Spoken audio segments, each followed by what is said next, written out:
Hello, everyone. This is Michael Ellis. I'm the publisher of Rural Lifestyle Dealer. Thanks very much for joining us for today's digital demonstration with Joe Conrad, the president of Mean Green Mowers. Mean Green is based in Ross, Ohio, not too terribly far from Cincinnati. And I had the pleasure of visiting with Joe, his son Matt, and his wife Chris earlier this year while I was out on the road and had an opportunity to tour their impressive facility. Now today, Joe is going to discuss the benefits of commercial electric mowers over gas mowers and how electric equipment is changing the green industry. Before we get started, I just have a couple of housekeeping items. On your screen, there's a control panel with a Q&A icon. If you have questions throughout the presentation, you can submit them there, and time permitting, we'll look to answer as many questions as possible at the conclusion of Joe's presentation. Now, if for any reason your internet connection or ours should happen to fail and it looks like we've been interrupted, just go back to the email you received earlier telling you how to join, and you can re-enter it that way. With that, we'll be ready to get going, so we'll turn everything over to Joe. Hello, Joe. Hello, thanks for the introduction there. Again, my name is Joe Conrad. I'm president of Mean Green Mowers. This is a company that it's pretty much family business. My son and I are partners in the business, and we've kind of always had an interest in electric vehicles. So this was kind of natural for us. About 10 years ago, we started developing these mowers, and one thing led to another 10 years ago, and now we're in the business. So for the last 10 years, we've just keep developing and improving the mowers, and we plan to keep doing that well into the future. But as most of you know, this is the future. We've all seen it, especially in the automotive industry now, the last few years, the battery-powered vehicles, anywhere from cars to now drones and even air taxis of the future. Everybody's looking for battery-powered vehicles. So we believe this is the future. It's obvious. Our business has grown every year. It's been doubling for the last 5 years at least every year. We do have a dealer network now. We used to be almost all dealer direct. In the last year or so, we started taking on dealers. So we're very interested in increasing our dealer network.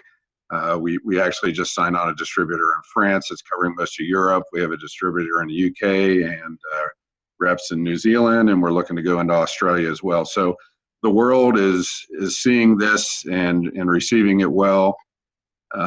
So we know this is the future, and what I want to do here today is just give you kind of an idea of what we have and the benefits of going electric with commercial and residential, any kind of mowing for the future. So we'll start out basically with our lineup of mowers. We've developed over the years a full line of mowers. We started out actually with our ride-on zero-turn mower, but we also have a 33-inch walk-behind. We have a stand-on mower, a 48-inch stand-on mower. We have a smaller ride-on zero-turn, 48 or 52-inch. That's more of a prosumer model. And then we also have a walk-behind, dual-drive walk-behind commercial model. And we are soon to be releasing our new 72-inch Evolution line, which is pretty much a whole new clean slate electric mower for the bigger field operations. So the main advantages of going electric are the low noise, the zero emissions, the zero gas, and the low maintenance. The low noise is probably one of the biggest selling factors for our mowers at this point. The low noise and zero emissions are definitely at the top, but the low noise is the most obvious to most people just because it is so much quieter than a typical internal combustion engine type mower, gas mower. We call them ICE mowers, internal combustion engine mowers. The noise level, not only is it a lower dB level, but it's also a much lower frequency than you get with most gas type engines. So basically, the way dB readings work is, at least in the range that we hear, every 6 dB is about half the noise. So if a typical gas mower is 90 dB and we're at 84, it would sound like we're about half the noise of that one. So typically, most gas type mowers are in that 95 to 100 dB range, and we're typically around 78 to 82 dB. So we're really a lot less than half the noise in most cases. It's even a quarter of the noise or even less. But you do still hear the noise of the blades. There isn't much drive noise, but you do still hear some blade noise, but it's a much more muffled, lower frequency type noise. So this is a very obvious benefit, real big benefit for any kind of parks and schools, hospitals, universities are very big on this as well. So the low noise is definitely very important. The zero emissions is also very high on the importance list, and it kind of depends on what part of the country or which country you're in. Zero emissions is a real big deal in other countries, and it's a pretty big deal in our country, especially, of course, on the West Coast. It's a very big deal. California, even the Northeast, it's a very big deal. You get into some other areas like Florida and the low noise is a little bit bigger of a deal, but no matter what, the emissions are very important. And one of the reasons for that is that typical gas engine mowers are basically not very well regulated or hardly all regulated by the EPA. So they're basically using technologies from the 1950s and 60s. So I don't know if anybody out there has an old car or is anywhere into that kind of a thing, but you start the engine, you immediately smell the fumes, whereas with a new car you rarely smell anything anymore. So obviously in the late 60s or early 70s, the EPA really tightened their grip on the emissions from vehicles and basically ended up putting catalytic converters in all the cars. Everybody had to put them in. So that made a huge difference on pollution, but that's never happened with any kind of outdoor power equipment or really any off-road equipment. So basically what we have is all of our lawnmowers nowadays with gas engines are basically using 1950s technology and have basically no real air emissions that they have to meet. So the first line here, the 411 as we call it, basically one commercial zero-turn gas mower pollutes more in one day than one car pollutes in a whole year.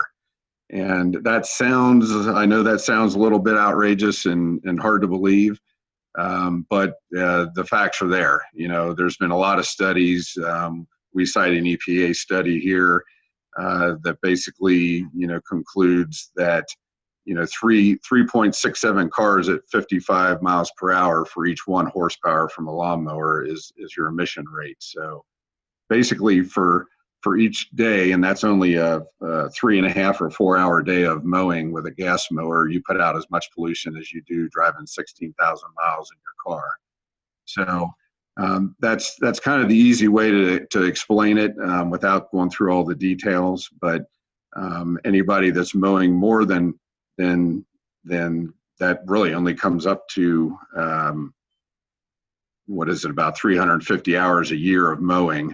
If you're mowing more than that, it's even more car emissions, obviously. So it's like almost 1.7 million car miles per year if you're just mowing 350 hours a year. So the emissions are definitely really bad with any outdoor power equipment. And of course, with our mowers, they're all electric, so there's zero emissions. Obviously, zero emissions from the mowers. We get plenty of little arguments saying that we're still using electricity, and yes, if they're using coal power plants, there is some emissions there, but there's such a humongous spread between automotive and lawnmowers that it's just a fraction of the emissions, even if they're coal-fired, making up the electric. So anyway, the emissions is definitely a big one. The next benefit, zero gas, which Obviously, being electric, we don't use any kind of fuel at all. It can add up pretty quick for any kind of gas or diesel mower. We just show an example. If you're paying $2.67 per gallon, which is kind of an average over a typical 3 to 4 year period. If you're using say 12 gallons a day, we have an example here. That'll give you about the same run time as our big battery packs. So it'll basically run you all day. We get up to 7 hours of actual run time, which is about what you'd get on 12 gallons of actual mowing time. So it would cost you about $40 a day for gas and about $2.73 for the electric to do the same amount of work as that gas. So it adds up pretty quick. Even if you're only mowing half the year, that's $5,000 of savings in a year. So the fuel part is definitely a big factor. You can figure in anywhere from $5 to $8 an hour, in the country, depending on what you're used to paying for fuel, basically. Now, the low maintenance is another big benefit. Obviously, this is more of a benefit for the actual operator of the mower, but it can also be transferred to the customer as a savings as well. But our mowers they're all electric. We have no hydraulics at all. Our drives they're independent drives still, like you have in a gas mower, but they are an electric motor just running a very simple gear reduction. So there's no hydraulics at all involved. There's no belts or pulleys or anything. Each blade has its own blade motor and controller. So there's a lot of simplicity there. You can see a picture of the deck there. All it is a motor with some wires going to it. Of course, with no engine, you don't have to worry about oil changes and filter changes and spark plugs and just about all the other things that you're constantly doing. We also have basically no grease fittings on the mowers. With our new, since we use Tweel front wheels now, those are even sealed bearings. So basically on our newest CXR anyway, our ride-on mowers, there's no grease fittings. So there's really no routine maintenance that you need to do.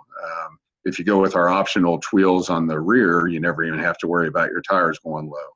So we can truly have a true routine maintenance-free mower, which is a huge savings. Not only are you saving a lot of time, not stopping at the gas station filling up with gas, but you're not filling up tires, you're not changing the oil, you're not checking the oil, you're not adding to the oil, so forth and so on. And every time you go to change a belt, you all the time you normally spend dealing with putting belts on and tightening them, and everything else is all gone.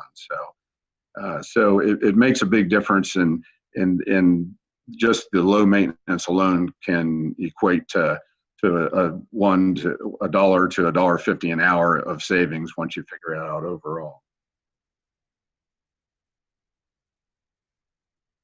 Now the mean green advantage, as we say, as far as electric mowers, some of the advantages that we have as an electric mower manufacturer, we have over 10 years of experience in the design and development of the mowers. As I said, we started developing these 10 years ago, kind of as our first ones were more like a residential type mower. We had lead acid batteries. We could run about an hour and 20 minutes on a battery pack that weighed about 300 pounds or 400 pounds. And now we can run over 7 hours on a battery pack that weighs about 300 pounds. So in the last 10 years, we've done quite a bit of development on the mowers, and it's mostly all been for commercial type operations. We started with a few residential, but within a year, we switched all of our efforts over to commercial. Our mowers are extremely efficient, and part of that reason is they're fairly lightweight. Our 60-inch ride-on mower only weighs 1,050 pounds, which is lighter than most any 60-inch commercial gas-type mower out there. Part of the way we do that is we use a lot of aluminum. We use a lot of bending technology, a lot of angles that give a lot of strength and keep the weight low. We use lightning holes. You'll see that we have a lot of holes in the frames. partly for appearance, but partly because it reduces weight. I've had a lot of experience in aerospace industry, so everything you do is all about strength and keeping it light. And so that's what we did with these mowers. And our frames are all box type section frames, just like the inside of the wing of a plane. So they're made to flex. We don't do very much welding at all on the chassis. It's all bolted together with fasteners, just like they use rivets on airplanes. That allows everything to flex and not crack at weld points or anything like welded steel will do. So we've been very fortunate over the 10 years. We've had very few problems with any kind of structural, failures or anything like that. So everything's made in the USA. We build everything right here in Hamilton, Ohio. Actually, the town of Ross, just west of Hamilton. So everything you see green, we've built here. So we get all the metal, bend it, fabricate, weld, have it all powder coated separately, assemble it, do all the electronics, testing, and shipping everything right from here. Last fall, we got our first major patent, and that patent covers a lot of the features that make for a good commercial electric mower. One of those is our cooling system, which is extremely important to keep all the motors and controllers and everything cool, basically all day long or forever. I mean, motors can run a few hours without much cooling, but after that, you need to have some kind of cooling, or else you just have to way oversize everything. So we have a cooling system, so you can basically run all day or continuously without ever having to worry about overheating anything. We have load sensing blade motors, which basically means we set a speed, blade tip speed, which is about 18,000 feet per minute. So it's a good fast speed. We also have a switch, so you can switch it to a lower speed of about 16,500 feet per minute, just to save energy if you want to. But so we have really good speeds, and we have speed sensors in the motors. So if you get into thick grass and the motors start to slow down, our controllers automatically add power to that motor to get the speed back up. So we can maintain a higher tip speed in much thicker grass than a gas mower. A gas mower is just the engine's going to bog down, which means the blade slows down, which means your tip speed is reduced and you don't get as good of a cut. So part of our patent is the load sensing blade motors to keep tip speed constant, and also the 2-speed mode, the high and the low for the blades. And we also have a high and a low for the wheel drives, so you can have 2 different speed ranges for your speeds. And of course, part of what we have to do is if you do hit something with a blade, it has to stop and not break and be able to be reset. So that's part of our patent too. If the motor is overloaded suddenly from blade stoppage, it'll immediately shut the power off that motor, so it won't burn the motor up or cause any other damage or anything. It just stops, and then once you're away from that object, you can reset it and get it going again. And finally, or at least one other part of our patent is our dampen control system, which basically gives a feel of hydraulics. So you have a good smooth control system instead of a jerky type system. Some of the exclusive options that we have for our mowers, our main one is our Blast electric blower that mounts on the front of our ride-on CXR mower, or we also can mount one internally inside of our stand-on mower. And this, we actually just were allowed the patent for it. I don't even have the number yet. It just happened a few weeks ago. But we basically make it easily removable on the CXR, the ride-on mower. It takes about 10 seconds to unplug it and pull it off of that mower. But it really works well for any kind of blowing off of driveways or sidewalks or anything like that after you're done mowing to get all the grass off. You can basically use this in place of an electric backpack blower or any kind of blower and just drive around, at 8 to 10 miles per hour blowing off sidewalks instead of strapping on a backpack blower and walking around and doing it. So it saves a lot of time, plus you have plenty of battery power on the mower it's running off of. You don't have to have somebody with a heavy blower on their back with a battery in it. So you can do usually about 85 to 90% of the blowing with this blower, and then you still have to get out your regular handheld type blower to get into the corners and things, I'm sure. But but it's very valuable for blowing. And then another pretty exclusive feature that's real popular is our SAM, which is our solar assisted mower canopy. So basically it's a canopy that shades the operator, but it's made of solar panels. So it actually absorbs, the sun and creates electricity. We have a special controller made that it actually charges the batteries during the day as you're using it. Obviously, the canopy is small. It doesn't charge it a lot, but it could give you an extra 15 or 20 minutes of runtime at the end of the day, which is pretty significant. You can get a lot done in that amount of time. But it can also qualify you in the U.S. here for a federal solar tax credit. So you could save thousands of dollars off the price of the mower by using it as a tax credit. So that's something that we can discuss with anyone and go over it with their accountants or whatever. But one of the big benefits, most people like parks and cities and even universities buy the canopy because it just shows the public that you're electric. Most people don't really identify the mower as being electric. I mean, they can tell that it's quiet, but when they see a solar panel on the top, they instantly think the Jetsons. They think they're in the future. They think that's an electric mower. So that's kind of the PR aspect of that canopy is probably one of the biggest sellers of it. Of course, one of the big questions is always, cost when you're getting into anything like this. Anything electric is probably going to be more expensive than traditional just because you're basically paying for your fuel or your batteries up front. Our mowers are no exception there. Our 60-inch ride-on mower is going to typically sell for around $22,500, whereas you can get a 60-inch, say Exmark mower for say $12,500. So we use those numbers as an example of kind of going head to head. So no matter what, you're going to pay more up front, but what we're going to show you is in the end, you can save an awful lot. So basically, in a typical ICE mower, gas engine mower, you're going to be buying it pretty reasonable, relatively speaking, at $12,500. But you're instantly paying for fuel, for gas, for oil, for filters, for maintenance, and everything else that is associated with running a gas type mower.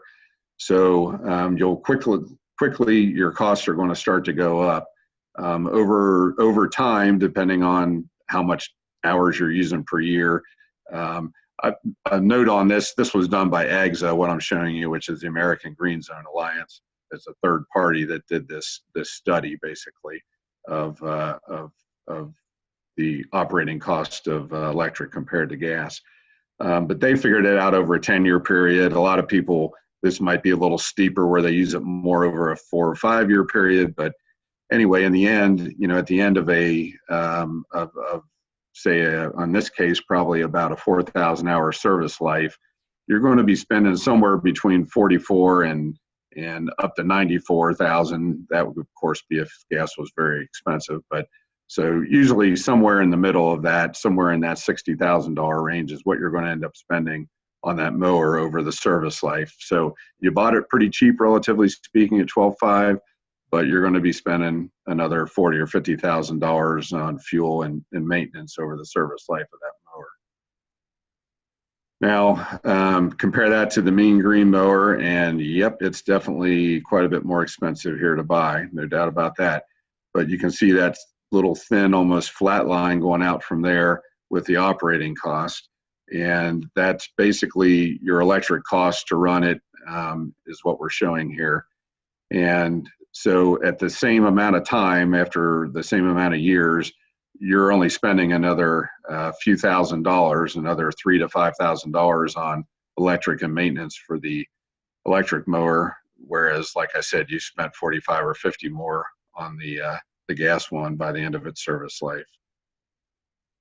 So the average return on investment, which is what most people, especially the bean counters, like to talk about, is going to be anywhere, you can see on this chart, it's anywhere from about a little over a year to 2 years is going to be the typical time, and possibly even more depending on how much you're using it. Basically, this equates to probably about somewhere between 1,000 and 1,200 hours is where you're going to see your return on investment, where you actually have less money invested in it in the Mean Green mower than the gas mower. So after 1,200 hours, your Mean Green mower is going to stay pretty steady on expenses, but you're going to keep spending more on gas. So it's pretty quick. You know, you can see it's only about a fifth of the service life. In the first fifth or so, or quarter of the service life, you're getting your return on investment. Now, this is just a slide that they put together just to kind of go to an extreme here, but they're basically showing even if somebody gives you that Exmark, gives you a mower for free, you're still going to be better off in the long run. You're still going to save a lot of money after over the service life because of all the operating expenses. Now, of course, it'll take twice as long to hit your return on investment, but it's still a much smarter idea to go with electric over the service life of the mower. So when it's all said and done, basically, we got the knockout punch here. They're showing that basically you have $25,000 invested in the electric mower after the service life, whereas you can have up to 69, or I guess they use that as an average. It was anywhere from 50 to 80, I think it was. So, so you can see where over the service life you're saving a lot of money. Now, when comparing electric mowers, this is mostly what I'll go through kind of quick. It might get a little boring for some people, but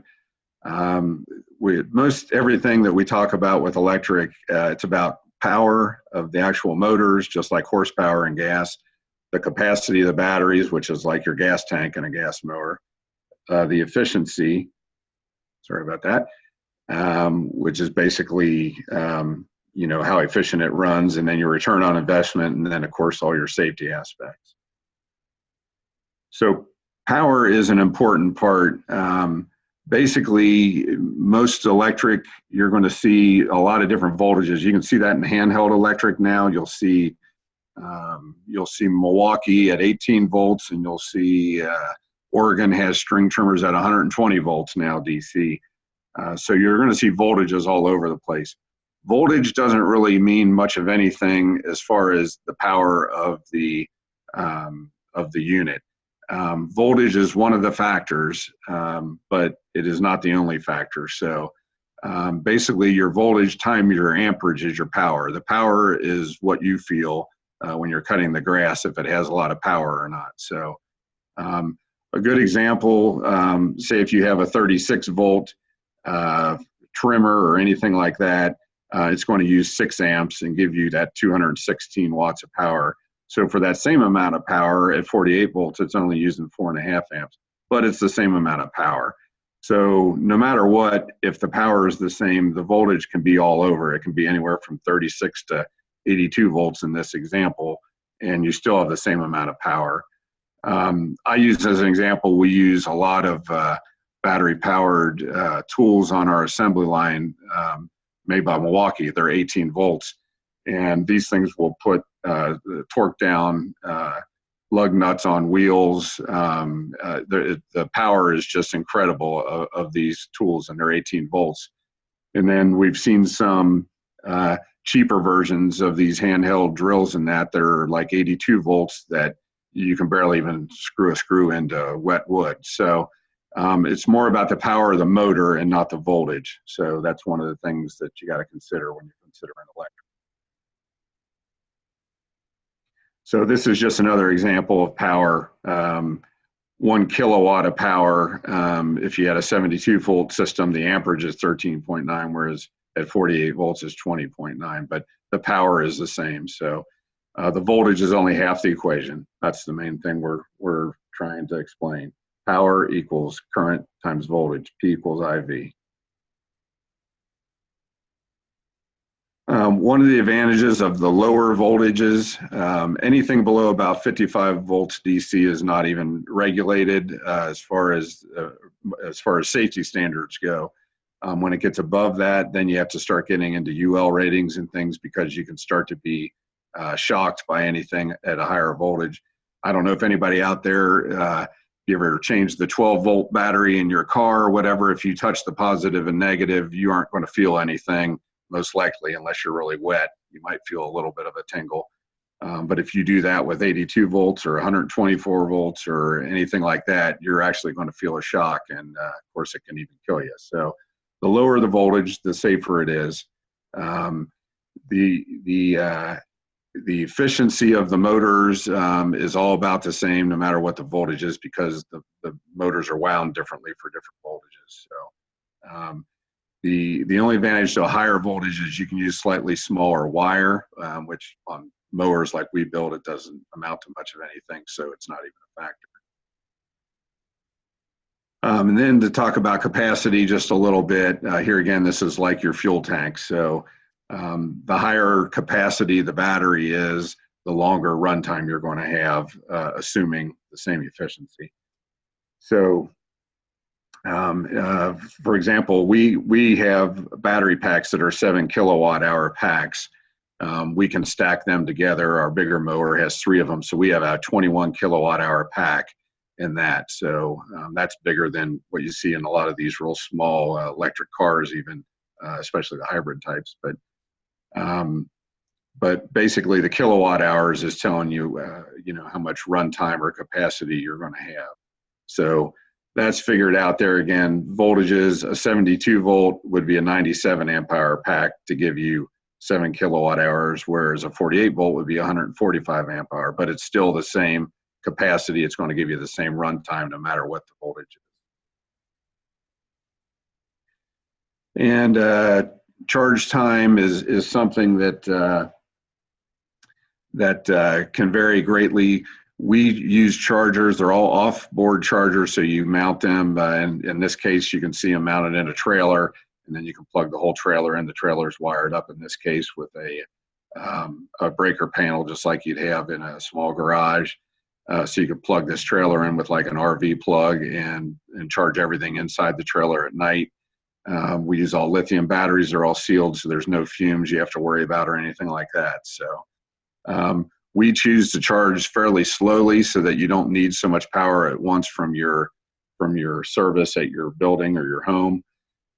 So typically it takes 8 to 12 hours to charge our mowers, which is still plenty of time. You use them all day, plug them in at night, and ready to go again in the morning. Like I said, efficiency is the other factor. Obviously, if something is fairly lightweight, it takes a certain amount of power to move it. So just pulling a little empty wagon is a good example. But then you throw in a little bit of weight into that wagon, like put a kid in it, and all of a sudden it feels like it takes twice as much power to move it. So the lighter, that's why we keep our mowers light as possible, because for every pound that we add, it means it's going to be less efficient, which means less runtime. So a good, well-built mower that's lighter is going to be much more efficient than a heavier mower. That's what it boils down to. And then, of course, we can talk about value. We talked about a little bit of that before with the return on investment. It's basically, we show an example here of our contractor package, which is our mid-size battery pack, 14 kilowatt hour, which is still going to get most contractors through a full day, especially if they're going job to job. But with that one, within about 900 hours, you actually get your return on investment. You actually start putting money back in your pocket after that. So you start really saving a lot after you get your initial investment done. And one of the last big factors, of course, is safety. Our mowers, of course, we go by ANSI, the American National Standards Institute. We go by all their standards and comply with all those. We've chosen to go the next step since we sell in Europe and other countries. We've had to comply with the CE regulations, which are basically like ANSI doubled, basically. So we have to do everything with ANSI, but then we also have to go through quite a bit more for the electric purpose, electromagnetic compatibility. They're a lot more into the noise emissions and a lot more into the hand and arm vibration. Our mowers actually had to go through tests in Europe so that the operator, it basically tells how much vibration the operator can handle during a day. So a typical gas mower, most operators only allowed to actually be on them mowing for 4 hours a day on most of them, whereas our mowers were anywhere from 12 to up to 23 hours a day because the vibrations are so low that they're allowed to be on them. So those are all standards. You know, we meet a lot more standards than just in the US because we sell these in other countries.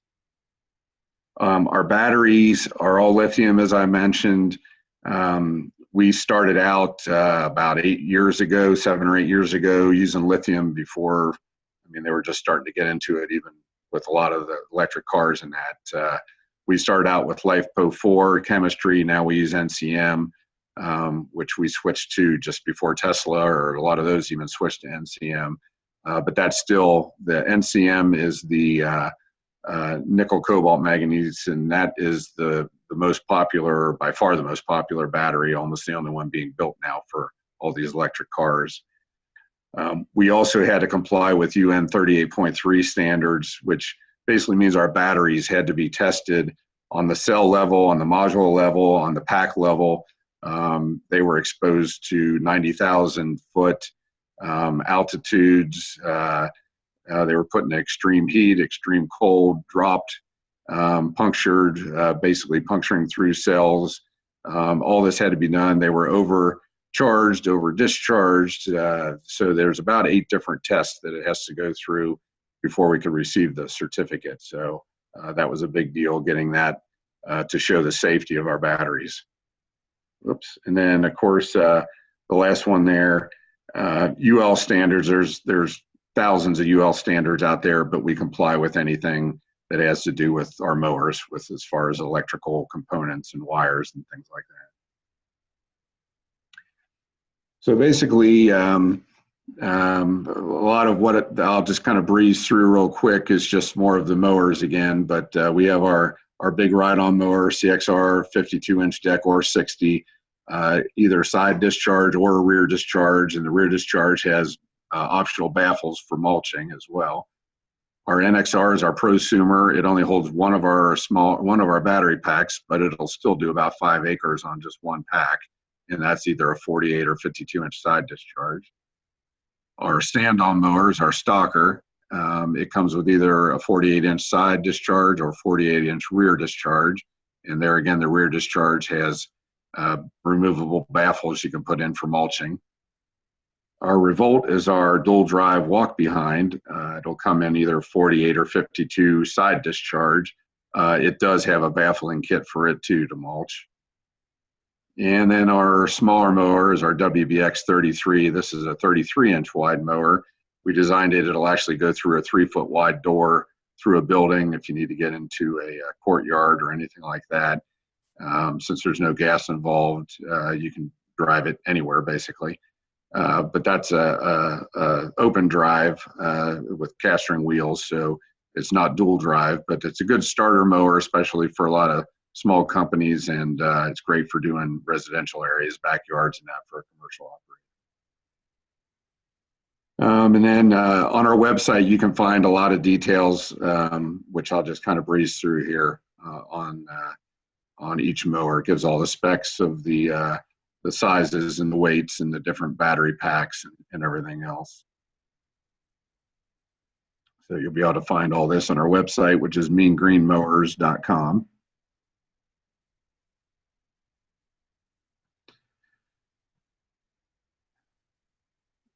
And we already talked some about chargers, but a lot of people asked about how much power they need. Basically, our chargers will run either off of a regular 110 or 120 outlet. You can just plug it into any wall outlet. It does take about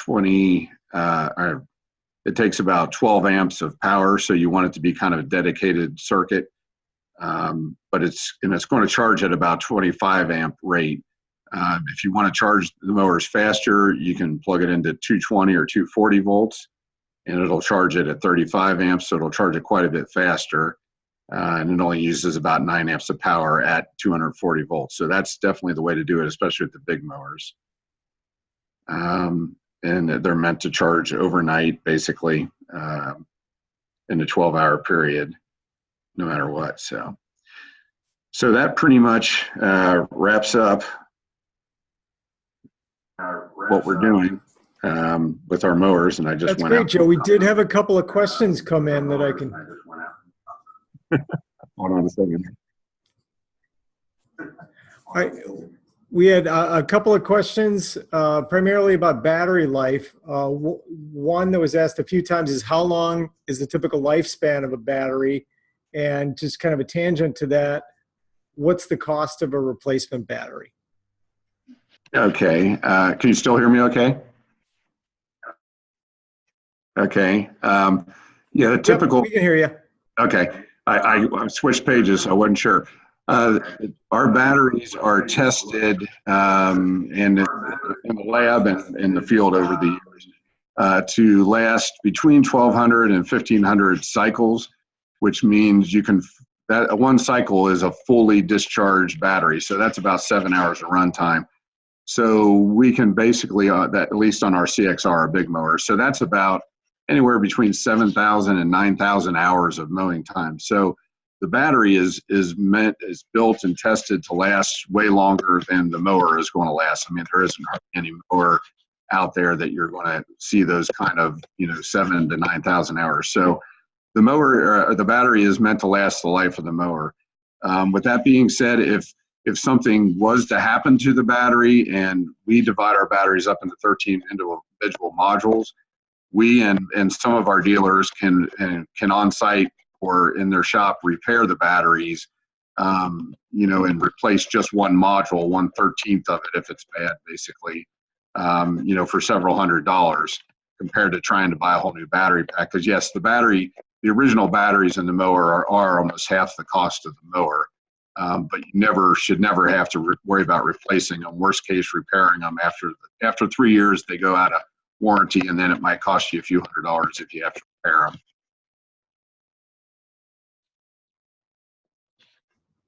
Perfect. All right, we had another question come in asking if there are any bagging kits for any of the mowers. Any of the side discharge decks that we have, we work with Accelerator, who makes the aluminum grass catchers. So their aluminum grass catchers will fit on any of our side discharge decks. We have the deck modified already, an end plate with a hole in it and a tab so that they'll just clip right on. So we sell the Accelerator, and all of our dealers sell the Accelerator grass catcher. But other than that, we have, like I said, the rear discharge and the mulching deck, so you don't even need the bag. But we do not have any kind of power baggers or anything like that yet for our mowers. Okay. And then just one last one here from earlier on in the presentation. You mentioned the Tweel tires. Are those standard, or is that as an option? On our CXR mower, our 52 and 60 inch ride-on mower, the front caster wheels are the Michelin Tweels, and those are standard now. We just started doing that this year. Part of the reason we do that is they give a lot better suspension than a normal no flat tire. In other words, they form to the ground, or if you hit a bump or hit a curb, they flex a lot more than like a no flat. So it's a smoother ride with those. So those are standard. The rear wheels or the rear Tweels for Michelin are an option. It adds, if you order from the factory, it adds, I think it's about $800 total for both of the rear Tweels. And if you buy them aftermarket, they're about $1,000 or $1,100 for both of them. And we do offer the Tweels as an option on the back of the stand-on mower and the dual drive walk-behind mower as well. And those similar kind of pricing as, for the rear wheels.